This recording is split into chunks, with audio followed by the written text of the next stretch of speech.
Hello everyone and welcome to the first episode for Sovereignty Crown of Kings. This is a strategy map set in a low fantasy world, and I've played a few practice games, and I've got to say, for an early access game, it's pretty well done. It seems like it's already far along in development, and I'm really eager to see what this game is like in another year or so when it is, I believe that's when it's scheduled for completion. But let's jump into a new game here. So in Sovereignty, you can choose to play as any one of these races on this map, except for this race right here. This is the only race that's going to be always controlled by the AI. As far as I can tell from the lore that I've read so far, this is kind of like the Catholic Church of this world, and most of the humans kind of want to be on the good side of this place. So that's the one place that you can't play. But for example, what you could play are pirates in the Azure Isles. A naval force up here in Aracel. You can play as high elves. You can play as wood elves over here. Night elves, if you wish. We have orcs. We have giants. Yes, giants over there. And most of the rest of the world is humans. Besides, we have two dwarves in Korvalad and Brogan Her, and then another orc nation in Kazoth. But besides that, everyone else is humans. So for this one, we're going to play as the Undead. There's only one Undead race, and that's Palemoor. Now, let's go over what the screen is. Over here, we got the race, the alignment of your race, which kind of dictates how people look at you, the style of your play. So they are purely a magical style. This would be the first race I've played that's just purely magical. Agents that you can have is only one. You can never have more or less, and we'll get into agents later. And you can never have more than 2 heroes in this game. The heroes are the only way that you can access the tactical maps to play the battles out. If you don't have a hero in an army, you have to auto-resolve them. So that's kind of one of the big important things. The other thing is that heroes bring skills that you can use in battle. Over here are the various campaign settings. Every single nation starts with the, or shares the last man standing, the conquest, rivalry, but everybody has their own rival that they have to take out. World rivalry is you have to take them out before anybody else does, and then power games, you have to be the first power of all of that. But every single race has their own unique campaign, which is what we're going to be playing, and I think it really adds a lot to this game because everyone has different objectives. For the objectives of Palemoor, we have to ally with Malador, and Malador must survive. Malador, we're up here. Malador is a human nation down here who is evil and also magical, and they study the undead arts. And so we have to ally with them, and they have to survive. And that's it. That's the only objective for Palemoor. To look at something else real fast, like the Night Elves. The Night Elves are really cool too, because they are all about raiding the humans. They hate humans. They really hate humans. And their whole mission objective is they are not allowed to annex any other provinces, so they're always going to have just the one they start out with. But they also have to damage, basically raid, all of these provinces, and then they can win their little campaign. So there's a lot of different variations. We are going to start with Palemoor. Also, this is going to show you your starting power. Precarious is the worst you can have. It goes up to 5 stars.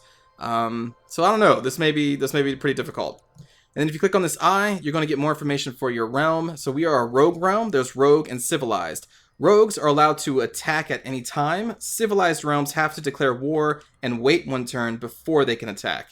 So that's the difference there. We start with a couple landmarks. Landmarks are kind of magical places that usually give you magical XP, which we'll get into in a little bit.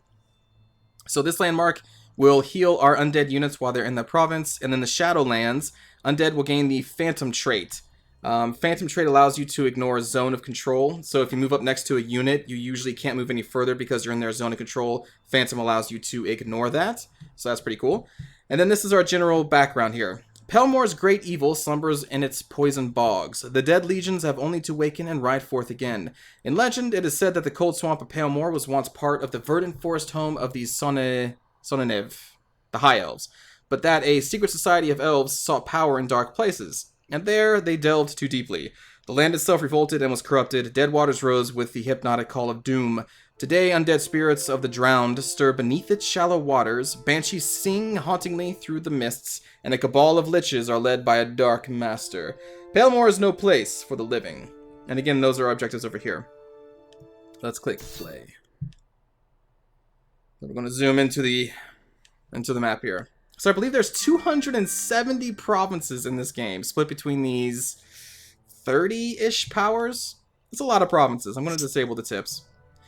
Alright, so I'm going to try and run over this pretty quickly, and then we can get into the gameplay. These symbols show that there's a landmark there. These other symbols, like this is alchemy, crafts, gems are down here, iron. These are all resources. Resources can be used to trade in marketplaces for money, trade with other races to get other resources, and then also used to build certain units in your army, which we'll get to here in a moment. The numbers you see all over the place, that's the economy level of the province. You can pay to increase the economy level up to level 10. It increases the money you generate in that province every turn. Provinces that are further away from your capital, which is signified by this little, it's kind of hard to see there, but like that, and it's right there. That's your capital. So any province you own that's further away generates less money. So know that. These are armies, these little circles, that's our army, that's their army, that's Craig Waste's army.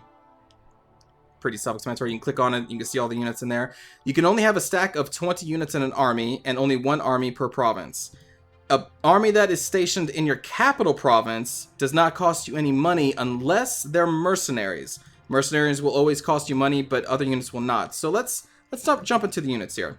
They are broken down between infantry, archers, cavalry, naval, which this nation has no access to whatsoever, and then siege units. Infantry, you can see the thing that all infantry share over here. So when you have an infantry unit next to another one, then they are in a shield wall when your turn ends, and they gain defense.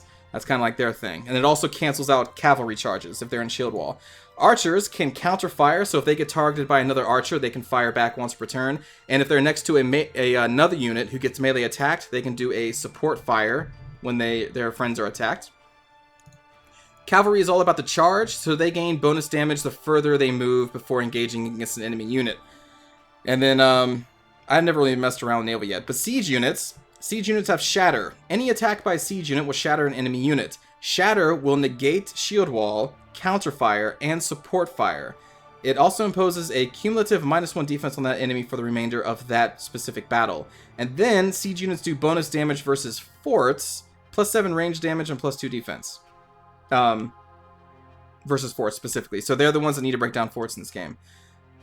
Siege units can either move or attack in a given turn. So they are pretty important. If your enemy is approaching you with a massive force of an infantry that's just shield walding, you can kind of target one with a siege unit, shatter its shield, and then kind of pounce on it and kill it because it's not going to have any defensive bonuses.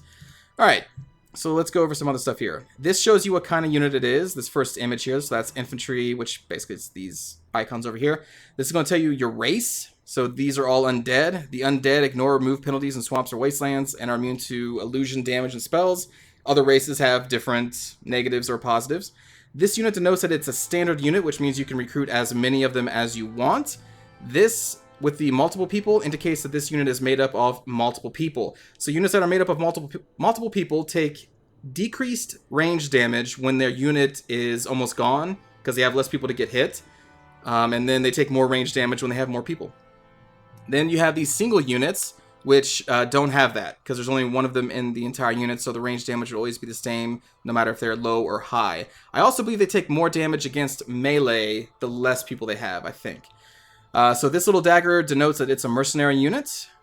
This icon denotes that it's an elite unit, so you can only have up to 4 of these people in your race at one time. And then the only archer we have is a lich, which is a unique unit, and we can only have one in the entire world. You start the game with a lich, which is why this is not recruitable right now. So going back, let's go up to our standard Cold Mist Skeletons. This is a standard unit, not a mercenary. And we'll explain this real fast, or I will explain this. So this is your melee attack, your defense against melee and ranged, your range attack if you have one, the range of your ranged attack, your movement on the tactical map, your initiative when you up in combat in melee, so the lower the initiative, then you will attack last if you go up against someone with a higher initiative. Your discipline, which is basically your morale. The higher it is, the better, because it's harder for your unit to get shattered. This denotes how often you can heal when you spend a turn out of battle. So these skeletons have no healing whatsoever. Most living units have some sort of healing ability. Oh, excuse me, sorry. This is going to be the initial cost of the unit, the upkeep of the unit, and how long it's going to take to get them onto the tactical map. Then down here, you're going to have the abilities of every single unit. The auxiliary means that if you're in an alliance, the person you are in an alliance with can recruit your auxiliary units. If your alliance ends, then they lose all those units if they recruited any at all. So that's the breakdown of those. Everyone has their own different abilities here. These zombies are kind of unique. They have this dormant ability, so they have no upkeep until it is moved to a new province or takes part in a battle. So you can just kind of fill your provinces up with these zombies, and they're a defensive force that costs nothing until they're in a battle. And usually, since they can't even heal because they have a 0 in this heal trait, I just dismiss them and then recruit more. Because I did a quick test game to see how these guys played, so it's a unique strategy, and every single race has their own strategy. So that's the breakdown of that. Let's go into the diplomacy screen. This is going to be the diplomatic view for our race. If you want to check someone else's race, you can click on any of them in here, like Merrimont. Now it's going to show us how people feel about Merrimont. Pretty self-explanatory. This is kind of a little clunky. I think it could use some UI work, but for the most part, it works. So I'm going to go to Malador. So Malador is the nation that we need to ally with. On the left here, you can see I only have one agent. The agents are needed to do offer trade offers, demand anything. They're your diplomats, but they also can do covert actions, which I'm going to be doing. And I only have one, which is very low. Most people have at least 2 or 3, if not like 5 to 7 agents, but Palemoor only has 1. So our covert actions, we can improve this realm's opinion towards us, which will improve it by 1 per turn that the agent is stationed there. You can improve this realm's opinion towards another faction, damage this realm's opinions from another faction, or spy on their military. I'm going to send this guy to increase our relations, because in hopes of us getting an alliance with Malador in the future, which will win us our campaign. And that's our only objective. So that person is now going to take 3 turns to travel to Malador and just kind of sit there and get us more relations with them. Over here, you can hover over these resources to see what nation actually has access to these resources. So you know, at a quick glance, let's say if I need this contraband, I'm like, okay, I'm going to go talk to the Azure Isles and offer a trade agreement if I needed contraband. Or at the same time, you can instead, let's close this, and you can go to the marketplace. Let's go to the resource panel. This is going to show you how much resources you have. And then down here, you can click on the marketplace. Now, if it's not highlighted, that means the marketplace has nothing to offer you, but you can still sell what you have. So alchemy's over here. We could sell this and get gold. And periodically you can come back here and see if there's anything on the marketplace that you need for your units, which I failed to show. Some units require special resources like this ghoul. We need 1 fish. For a bone demon, we need 2 gems and 3 salt to recruit a bone demon, which is pretty expensive because the only thing we have access to as Palemoor from the very start of the game is alchemy. We get 2 per turn because we have 2 provinces that have alchemy. There is no salt around us, so getting those bone guys, you're going to have to rely on trading or the marketplace. And since we only have 1 agent, and most people hate us because we're undead, it's kind of hard to trade with people. At least I found it to be kind of hard. So that's diplomacy. You can also upgrade your economy of your provinces. I don't think I've covered that yet. So these numbers are the economy level of your province. You can raise them by clicking on this up arrow, and you pay money to increase them by 1 per upgrade. You can increase them up to level 10. The other thing that the economy is going to do for you is if you are being invaded, so let's say this Dunmar invaded Morrow, every turn they spend in your province uncontested, they lower your economy level until it reaches 0. When it reaches 0, they automatically take your province, and then they can build that province economy back up. So this is your economy, and also how many turns that province can hold out against enemies. So that's a dual thing right there. And then the magic. There is magic in this game, but it's kind of a low fantasy, so there's not much to it. Let's open up the magic panel. As Palemoor, you start with a point to spend in magic. You can spend your points on acquiring a spell that you do not have at the level that you're currently at, which we're at level 1, or you can spend that 1 point to increase your level up to level 2, up to then to level 3, 4, and 5, so on and so forth. To research magic, you need to rely on landmarks. You can see down here, our 2 landmarks are giving us 35 XP per turn to build up to 1,000 XP, which we will need for the next level. We can also invest our money into that, and you can see our investment is rising up so we can get the magic faster. Now, the manual says to try and invest at least 10% of your money to stay up with the AI. I'm going to go to 15 because I like to live on the edge, okay? And to spend our point, I'm going to spend it on... Let's see. Despair grips invaders in your land. All units in one enemy army receive a -1 to their initiative and -3 discipline. That's a really great defensive spell. So I'm going to learn that. There we go. So if we're ever invaded, I'm going to cast that on the enemy army, and they are going to have their morale shattered. The most morale for humans I've seen hovers around 2 to 3. So that would take all the morale out, and they can break pretty easily. And that's the magic in the game. That's it. I think I've covered most of it. All these buttons are just different ways to view the mini-map down here. So you can view the diplomatic view to see how people feel about you in a quick glance down here. The geopolitical view, you hover over a nation to see how other people feel about them. Political view... I'm not even messed with that, honestly. And then I just kind of play with that. Maybe diplomatic view to see at a glance how everyone feels about us. Generally, the world hates us, except for Malador, which is way down there. Over here, you have your armies, you have your province and what resources they have, plus their economy level. Your resources I've already shown. Any active magic spells. Another way to view diplomacy is through that, which is kind of silly, but there it is. And then the ranking of every single power in the game. As Palemoor, we start at the very bottom here in the powers. I have become a minor power over time. I'm going to try and become stronger as time goes, but we will see. Okay. I think that takes care of everything for our first turn. We're not going to attack anybody. We're just going to end our turn. This is a settings menu. Just in case, because I've not clicked on that yet. So it's a pretty simple game. Like, it's really easy to learn, but there's still so much to it at the same time, so it's pretty cool. Alright, so in springtime, the recharge time of nature spells is -1, and war is +1. As we go into the different seasons, this different kind of spells are affected. So know that. And there's really not much we're going to do, because I'm going to try and increase our economy in the beginning of the game, because our economy is very low. We start with a 1, 2, and a 3, which is, like I said, very low. Hey, a hero has risen to us, or rallied to us.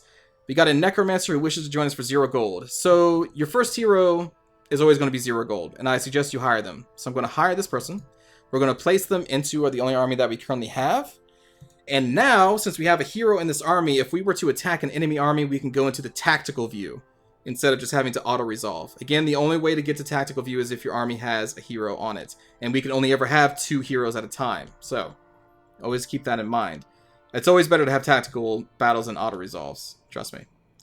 And I think what we're going to do is I'm going to hire some of these zombies. Because they have that dormant trait, they don't actually cost me any maintenance at all. And they're really cheap. 30 gold is really cheap. So I'm just going to hire them as kind of a defensive force. I'm just going to keep clicking.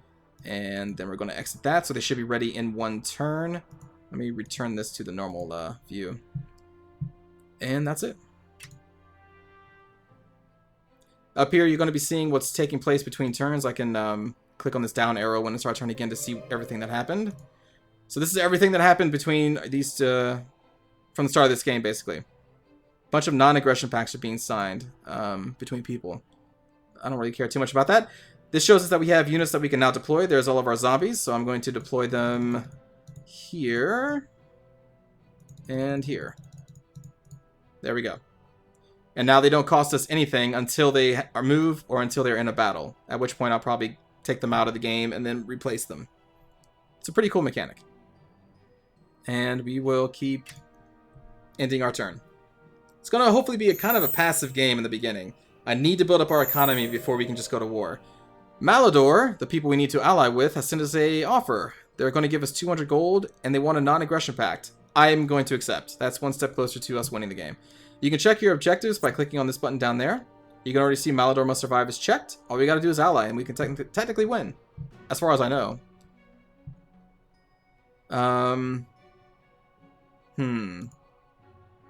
Let me just hover over this so you can see. So our ambassador has been there for 2 turns. You can see because we have a 2.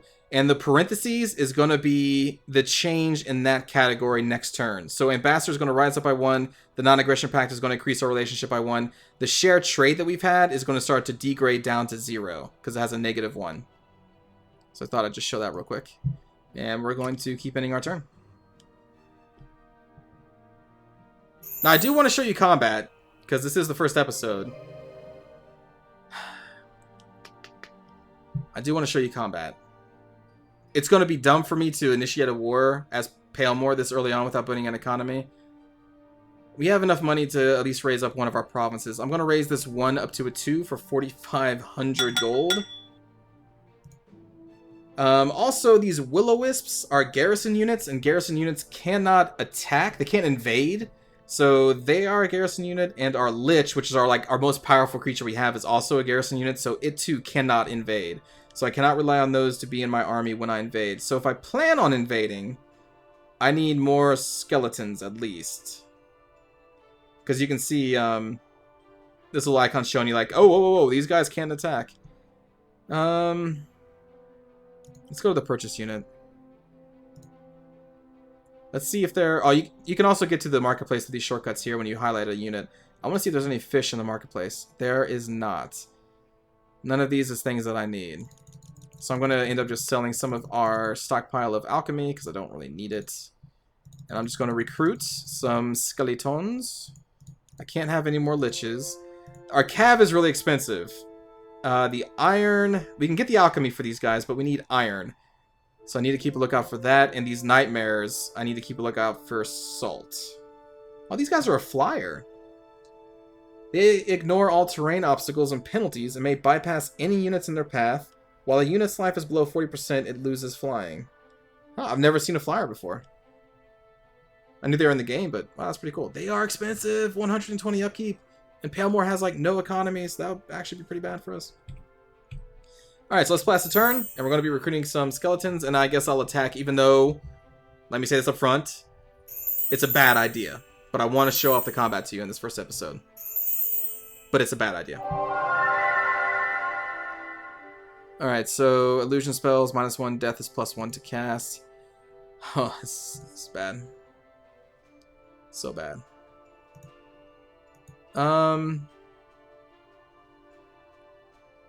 Did I not get my units? It should only take one turn to... Oh, they are ready. Never mind. Yeah, there they are. Okay. So let's deploy them here. And now... Oh, we're going to have to wait another turn anyway because the new units can't invade on the turn that they're brought in. I need to... These Will-O-Wisps kind of suck. Let's deselect everybody. And really, we don't need these siege units. The siege units are only really good against forts, something I didn't mention before. These icons show that there are forts in those provinces. And against a province with no forts, like siege units, especially melee ones, which our siege units are, which is even worse, we don't really need them. I guess I'll keep them in my army. But let's move these Will-O-Wisps out there. So now they are costing us a maintenance fee because they're not in our capital. Wait a minute. Let me double check something. Okay, yeah, they are a standard unit, so they're not a mercenary. And now we can put more skeletons in here. And we will move our Lich because it cannot invade. We'll move that guy out there. So then we can deploy the skeleton here. And we'll just invade with these siege units, I guess. It's kind of a silly army, but I wanted to show off combat, so we're going to need to wait one more turn. And I'm going to also recruit some more skeletons to hold our capital, since our main army is about to move out. And they should be ready next turn when we're ready to invade. So let's click the intern button. And since we are a rogue nation, I don't have to declare war. I can just invade whenever I want to. But again, we incur diplomatic penalties, which is another bad idea. But it's going to be fine. As the circles grow, it kind of shows you what their army size is. Kind of.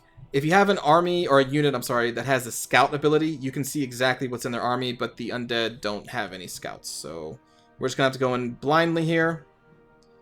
We shall invade. I'm going to go to the tactical map, because I have a hero. And here we go. So, if you are in the water, you lose, I believe, all of your defensive bonuses. So you don't really want to fight in the water. That's a bad thing. Very bad thing. This is going to show us where their units are going to be able to deploy. I am going to... Our ghoul is kind of like our strongest guy with a 3 attack. They also have an ability that if they kill a unit, they heal back up to full health, which is kind of cool. Again, our siege really not going to do too much here. Not gonna do too much at all. Which is unfortunate. Our Necromancer ability is we get to target a standard unit that I control and a standard unit that your enemy controls. You can destroy both units as long as they don't have medals. So units actually rank up and gain medals as they survive battles. And that Necromancer ability allows us to kill a standard unit that doesn't have a medal as long as we destroy one of our own. That does not include mercenary units. They mean standard, like these skeletons. We'll just go with this setup, I guess. We'll start the battle by clicking that. And that's their army right there. So they have irregulars, which have a single shot, like, throwing axe attack for 2 damage. And then they have spears, which are a basic military unit. Infantry unit, I mean. Alright, so let's start going into the water, which is bad, but we kind of have to. It's the only way to get over.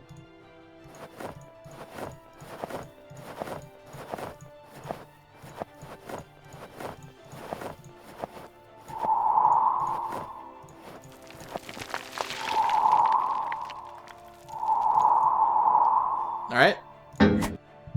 Ooh. So that was an attack from their irregular, their single shot. Just almost destroyed our skeletons. But that's okay. That's okay. Our skeletons are also losing morale. So I failed to mention, the yellow bar beneath their picture is their morale, red is their troops. So our troops and our skeletons here are almost dead. If we were to attack... I cannot attack. Interesting. Can I not attack until I get into their province? I believe you can attack in the water. But they are also suffering from disordered. Oh, so they have no attack at all. Oh, crap. I guess it's because they're in the water. Yeah, okay, that does make sense. In that case, we will just move up. So yeah, crossing the water is terrible. There's no way around it, though. What I think I'm gonna do... I'm gonna use my Necromancer ability, I'm gonna target this guy, and then we're gonna sacrifice this skeleton. There we go. That dude's dead. You can only use it once per game, or else it would be kind of crazy. Once per battle, I mean. End the turn.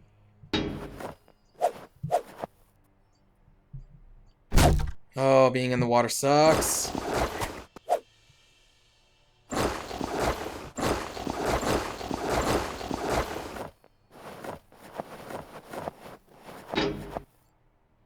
And now they are all in shield wall, so their defenses have been raised.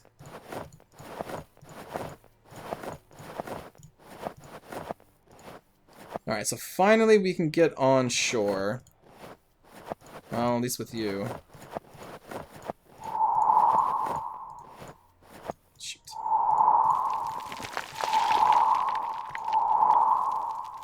I am not going to attack, because you can see we're going to be losing a lot. Because they have a 4 in defense, and that's no good for us. We also don't get shield wall ability when we're in the water, too, so it's really bad. It's really bad.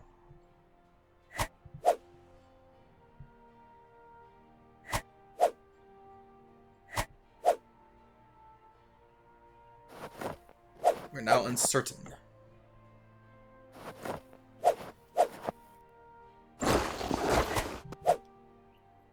Nice, they went into the water to attack us. The AI is not the most intelligent of things.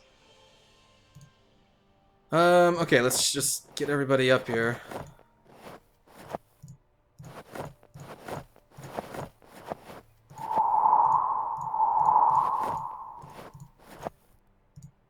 Ah. I'm being blocked. None of these guys have any attacks, because they're in the water. So at least these people will now get a shield wall bonus. I'm going to move you there to increase it. Because they're increased by, I think up to 2 units can increase another one's defenses. And we're going to move you up there. And we're just going to sit there for right now. That's it.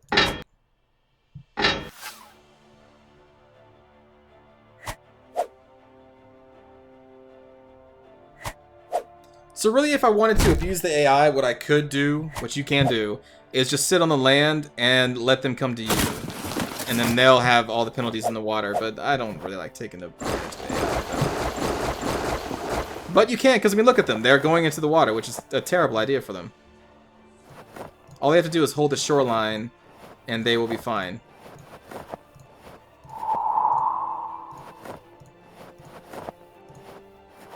In fact, I guess I'll just do this.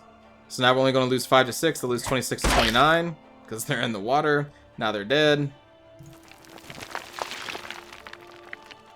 These guys don't suffer from the disorderly because they have the phantom trait, I think, so they get to ignore these penalties to water, I guess? I didn't know it did that, but I think that's what's going on there. Let's see. These guys are almost dead. Even that's going to disfavor us. Let's start the attack with them.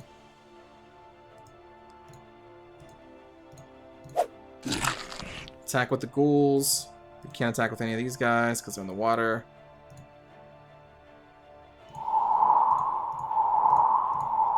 Let's see if these wraiths can do anything up here. So we go into shield wall there because these are all infantry units.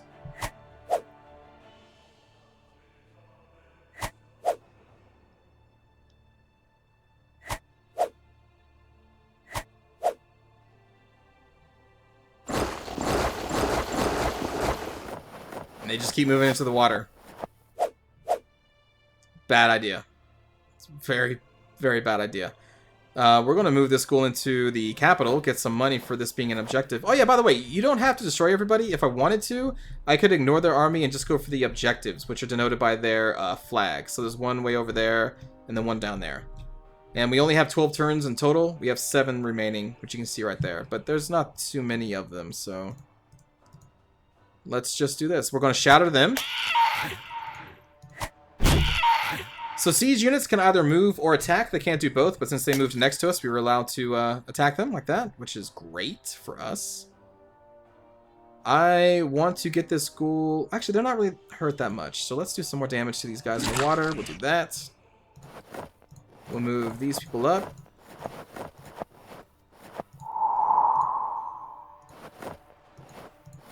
I want to move this guy back and see if they just come at us.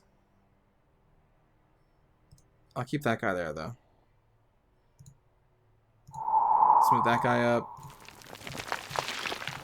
Move them around. Okay, attack this dude in the water. We barely take any damage. We'll finish them off. This guy's not in a shield wall, but at the same time... oops. Our people are so injured that they can't do any damage to it. We'll just be hurting ourselves. That's unfortunate. So we're just going to sit there in a shield wall and hope that we don't die. This guy can move. This guy can technically move. Yeah, why not? We'll move up. That's fine. Screw it. There we go. We go into a shield wall. Our defenses have risen. This unit lives.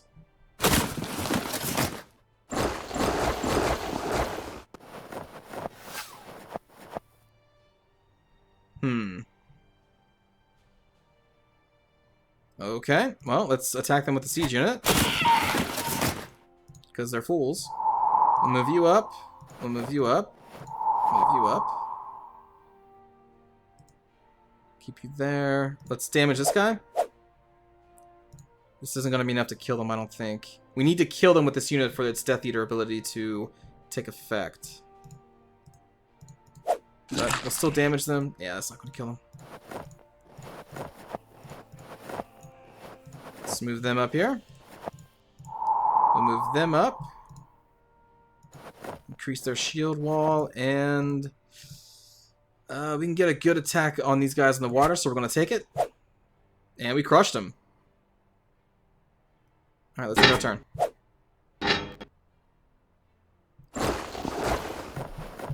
I've not tried to increase the difficulty yet. I wonder if the AI is actually smarter when you increase its difficulty. Right now it's on normal. I'd have to test that out. Alright, so we're going to kill you with the... Huh, I really need these guys to, like, eat somebody. Can I move? Aha! Okay, so let's hit them. And then let's see if we can finish them off with the ghouls. They did, so now the ghouls, as you can see, they healed up to full. Excellent. It's a great ability. We're going to shatter you. Finish you off. We're going to move you up. These phantoms are pretty good in the water. At least against the AI. Let's move up here just to cut them off from moving any further over there. And this fight's almost done. Unfortunately, we can't attack with you. And I'm going to try to finish them off with the ghouls. Because I want the ghouls to level up. Attack you.